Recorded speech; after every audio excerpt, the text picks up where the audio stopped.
அன்பான உறவுகளுக்கும் பாட்டாளி சொந்தங்களுக்கும் பாட்டாளி மக்கள் கட்சி கம்பம் நகர செயலாளரின் அன்பான வணக்கங்கள். நம்மளுடைய தமிழகத்துல தாவேக்கா ஆட்சி அமைஞ்சு கடந்த ஒரு 10 நாள் சிறப்பாக செயல்பட்டு அதுல அண்ணன் ஜெகநாத் மிஸ்ரா அவர்கள் கம்பம் தொகுதி எம்எல்ஏவா வந்திருக்கிறாரு. பாசமான நபர் அண்ணன். அதனால அவர் கம்பம் தொகுதிக்கு நல்லதே செய்வார் அப்படின்ற ஒரு நம்பிக்கையில நாங்க ஒரு சில எங்களுடைய கோரிக்கைகளை நாங்க முன்வைக்கிறோம்.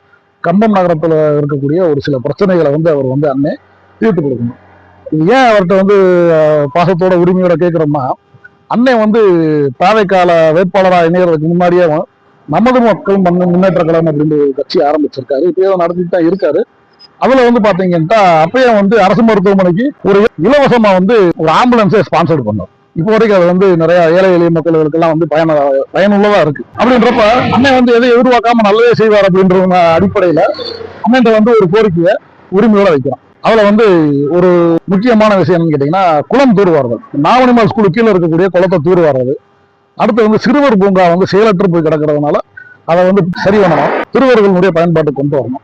அதுக்கு 18ஆம் கால்வாய் திட்டத்துல 18ஆம் கால்வாயில அந்த கரை எல்லாம் உடஞ்சிருக்கு. அதனால வெள்ளப்பெருக்கே ஒரு தடவை உள்ள வந்துச்சு. அதனால அதை சரி பண்ணி கொடுத்தாங்க. நீர்ப்பாசனத்துக்கு விவசாயிகளுக்கு நல்ல ஒரு பயனுள்ளதா இருக்கும். அதே மாதிரி குப்பை தொட்டி ஒவ்வொரு தெருவுக்கு ஒரு குப்பை தொட்டி வச்சா நல்லா இருக்கும். இல்ல அப்படின்னா அன்றாடம் அந்த கழிவுகளை அகற்றுறதுக்குண்டான வேலைகளை செஞ்சு கொடுக்கணும். மேக்சிமம் அது நடக்க மாட்டேங்குது. அதனால குப்பை தொட்டிகள் ஒவ்வொரு பகுதியிலையும் ஒவ்வொரு தெருக்கள்லையும் குப்பை தொட்டி இருந்தா நல்லதா இருக்கும். அதே மாதிரி நிறைய கழிப்பிடங்களை பாத்தீங்கன்னா முனிசிபாலிட்டி அடைச்சு வச்சிட்டாங்க. அதை ஏன் அடைச்சு வச்சிருக்காங்கன்றது தெரியல. எல்லாமே மக்களுடைய வரிப்படத்துல கட்டப்பட்ட விஷயங்கள் தான். ஊழலுக்கு மட்டும் ஒரு செயல் திட்டத்தை ஆரம்பிச்சு விட்டு அதை செயல்படுத்தாம விடுறது மிகப்பெரிய குற்றம். அதனால அந்த பொது கழிப்பிடத்துகளை கம்பல்சரியா திறந்து வைக்கணும், எல்லாத்துக்குமே செயல்பாட்டுக்குள்ள கொண்டு பயன்பாட்டுக்கு வரணும் அப்படின்றது எங்களுடையது. அதே மாதிரி அரசு மருத்துவமனைகளை சின்ன நோய்களுக்கு எல்லாம் பாக்குறாங்க. அதாவது காய்ச்சல், மண்டவலி, லூஸ் மோஷனு, அப்புறம் ஜலவாசம் பிடிச்சிருக்குன்னு தான் பாக்குறாங்க. மிச்சபடி மற்றவர்களுக்கு எல்லாம் பார்க்க மாட்டேன்றாங்க. என்னன்னு கேட்டா, டாக்டர் இல்லைங்க, நீங்க காணா வழக்கு போங்க, டாக்டர் இல்ல காணா வழக்கு போங்க, மருந்து இல்ல காணா வழக்கு போங்கன்றாங்க. இதெல்லாம் ரொம்ப ஒரு ஒரு முட்டாத்தனமான சொல்லி. என்னன்னு கேட்டீங்கன்னா, கேரளக்காரர்களே மலையாளிகளை நிறைய பேர் இங்க மருத்துவம் நல்லா இருக்கும்னு சொல்லிட்டு கேரளால இருந்து நிறைய பேர் கீழே இறங்கி பிரசவத்துக்கு பாக்குறாங்க, நோய்களுக்கு பல நோய்களுக்கு பாக்குறாங்க.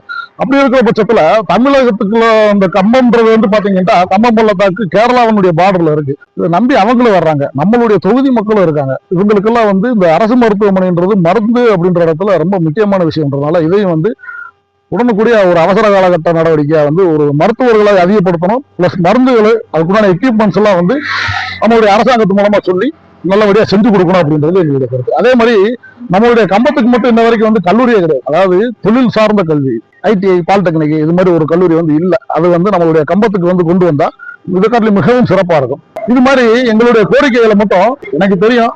அண்ணன் ஜெகநாத் மிஸ்ரா அண்ணன் கொரோனா லாக்டவுன்லயே எதையுமே எதிர்பார்க்காம அவர் முன் ஏழை எளிய மக்களுக்கு, உணவில்லா மக்களுக்கு எல்லாம் தானா முன் நிறைய வேலைகளை செஞ்சு கொடுத்தாரு, எதையும் எதிர்பார்க்காம. அப்படி இருக்கிறப்ப இந்த விஷயங்கள் அண்ணன் எம்எல்ஏவா இருக்கிற காலகட்டத்துல நல்லபடியா செஞ்சு கொடுத்து, இதுக்கு முன்னாடி நிறைய திட்டங்களை செஞ்சிருந்தாங்க திராவிட முன்னேற்ற கழகத்துல. அது எவ்வளவு ஊழல் நடந்துச்சுன்றது உலகம் அறிஞ்ச உண்மை. அது மாதிரி இல்லாம இந்த தடவை சிறப்பா இருக்குன்றது எங்களுடைய கருத்து. மேலும் இது மாதிரி உங்களுடைய சேவையை கம்பம் தொகுதி மக்களுக்கு செஞ்சு கம்பத்தை ஒரு செழிப்பான நகரமா மாற்றி எங்களுக்காண்டி இந்த பணிகளை மட்டும் செஞ்சு கொடுப்பீங்கன்றதுல தாழ்மையுடன் கேட்டுக்கொள்கிறேன். நன்றி. பாட்டாளி மக்கள் கட்சி கம்பம் நகர செயலாளர் மாறன். அடுத்த இதில் மீண்டும் சந்திப்போம்.